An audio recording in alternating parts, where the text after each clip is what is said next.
ఉద్యోగంలో పైకి రావాలంటే బాస్ కన్నా బాగా పనిచేయాలి, మన ప్రతిభ చూపించాలి అని చాలామంది అనుకుంటారు. కాని ఆ ఆలోచనే మనల్ని వెనక్కి లాగుతోందేమో. అసలు ఈ పవర్కి సంబంధించి ఓ విచిత్రమైన సూత్రముంది. దాని గురించే ఈ విశ్లేషణలో మనం తెలుసుకోబోతున్నాం.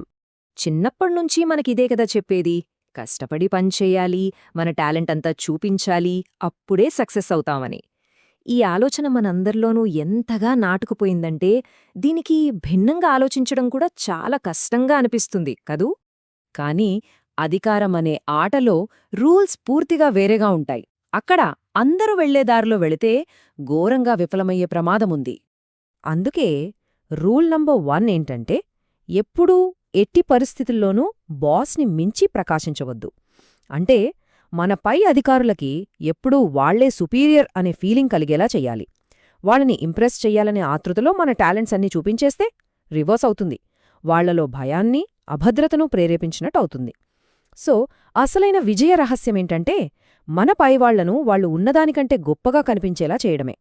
సరే, ఈ రూల్ ఎంత పవర్ఫుల్ అనేది అర్థం చేసుకోవాలంటే మనం 17వ శతాబ్దపు ఫ్రాన్స్కి వెళ్ళాలి. అక్కడ జరిగిన ఒక డ్రమాటిక్ ఇన్సిడెంట్ గురించి తెలుసుకుందాం. ఈ కథ వింటే నిజంగా ఆశ్చర్యపోతారు. ఈ కథలో ఇద్దరు మెయిన్ క్యారెక్టర్స్ ఉన్నారు. ఒకవైపు ఫ్రాన్స్ను ఏలుతున్న all powerful sun king Louis the 14th. మరోవైపు అతని కింద పనిచేస్తున్న చాలా తెలివైన ఆర్థిక మంత్రి నికోలస్ ఫుకే. ఒకరేమో సూర్యుడు, మరొకరేమో అప్పుడే ఉదయిస్తున్న ఒక ప్రకాశవంతమైన నక్షత్రమన్నమాట. రాజుగారి ఫేవర్ని మళ్లీ సంపాదించుకోవాలనే ఆశతో ఫుకే తన జీవితంలోనే అతిపెద్ద తప్పు చేశాడు. ఫ్రాన్స్ చరిత్రలోనే ఎవ్వరూ చూడని, కనివినేరుగని ఒక గ్రాండ్ పార్టీ ఇచ్చాడు. కాని ఆ ఒక్క రాత్రి, ఆ ఒక్క పార్టీనే అతని విధిని మార్చేసింది. అతని పతనానికి నాంది పలికింది. ఫేమస్ రైటర్ వోల్టైర్ తర్వాత రాసినట్టు, ఫూకే పతనం ఎంత వేగంగా జరిగిందంటే సాయంత్రం 6 గంటలకు ఫ్రాన్స్కి అతనే రాజు అన్నట్టున్నాడు. కాని తెల్లారేసరికి ఉదయం 2 గంటలకి అతను ఎవరూ కాకుండా పోయాడు.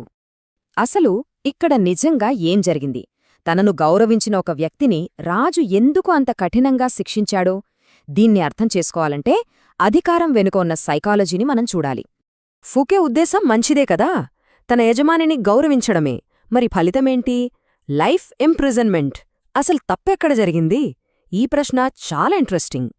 సమస్య అంతా ఇక్కడే వచ్చింది, మన ఇంటెన్షన్కి అవతలి వాళ్ల పర్సెప్షన్కి మధ్య ఉన్న తేడాలు.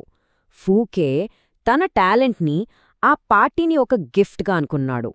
కాని రాజుకది ఎలా కనిపించిందంటే తన అధికారానికి ఒక ఛాలెంజ్లా కనిపించింది. అందుకే ఫూకే ప్రతిభ రాజును సంతోషపెట్టలేదు, భయపెట్టింది. దీన్ని సైకాలజీలో పీటర్ ప్రిన్సిపల్ అని అంటారు. అంటే ఏంటంటే ఒక హైరార్కీలో చాలా మంది వాళ్ల అసమర్థత స్థాయి వరకు ఎదుగుతారన్నమాట. సింపుల్గా చెప్పాలంటే పైనున్న వాళ్లకి ఎక్కడో లోపల వాళ్ల లిమిట్స్ ఏంటో తెలుస్తూ ఉంటాయి.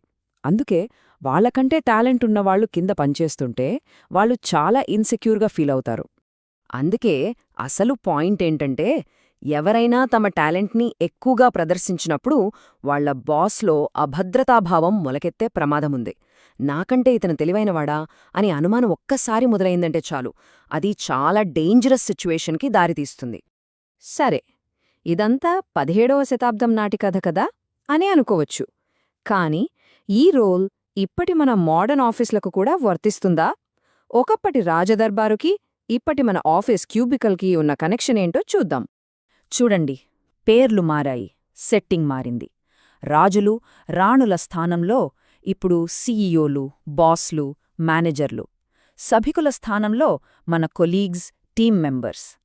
కాని ఆశ్చర్యకరంగా ఈ పవర్ డైనమిక్స్ అంటే అధికారం చుట్టూ ఉండే మనుషుల సైకాలజీ మాత్రం అప్పటికీ ఇప్పటికీ అస్సలు మారలేదు. ఆట అదే, ఆడేవాళ్లే మారారు. ఇప్పటి ప్రపంచంలో ఈ రూల్ని అప్లై చేయడం ఒక రకంగా కత్తిమీద సాములాంటిది. మన స్కిల్స్ చూపించాలి, కాని ఎదుటివాళ్లని భయపెట్టకూడదు. మనం చాలా తెలివిగా ఉండాలి అన్నమాట. ఈ డెలికేట్ బ్యాలెన్స్ని సాధించడమే అసలైన ఆర్ట్. మరి దీనికోసం మన టాలెంట్ని పూర్తిగా దాచేయాలా? అవసరమే లేదు. అసలు మ్యాటరంతా దాన్ని ఎలా ప్రెజెంట్ చేస్తాం అనేదానిలోనే ఉంటుంది. ఆ ఆర్ట్ ఏంటో ఇప్పుడు చూద్దాం. దీనికి సంబంధించి ఇప్పుడు మనం కొన్ని ప్రాక్టికల్ టెక్నిక్స్ చూద్దాం. వీటిని ఉపయోగించి మన పై అధికారులని అధిగమించకుండానే మన విలువను నిరూపించుకోవచ్చు. చివరిగా చెప్పాలంటే ఇది మన అహాన్ని పక్కన పెట్టి లాంగ్ టర్మ్ గేమ్ ఆడటం లాంటిది. ఇది చెస్ గేమ్ లాంటిది. కేవలం గెలిస్తే సరిపోయే చిన్న ఆట కాదు. ప్రతి అడుగు చాలా జాగ్రత్తగా వెయ్యాలి.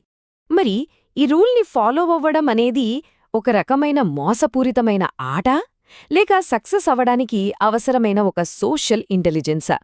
ఈ ప్రశ్నకు సమాధానం బహుశా మన జీవితానుభవాల్లోనే దొరుకుతుందేమో.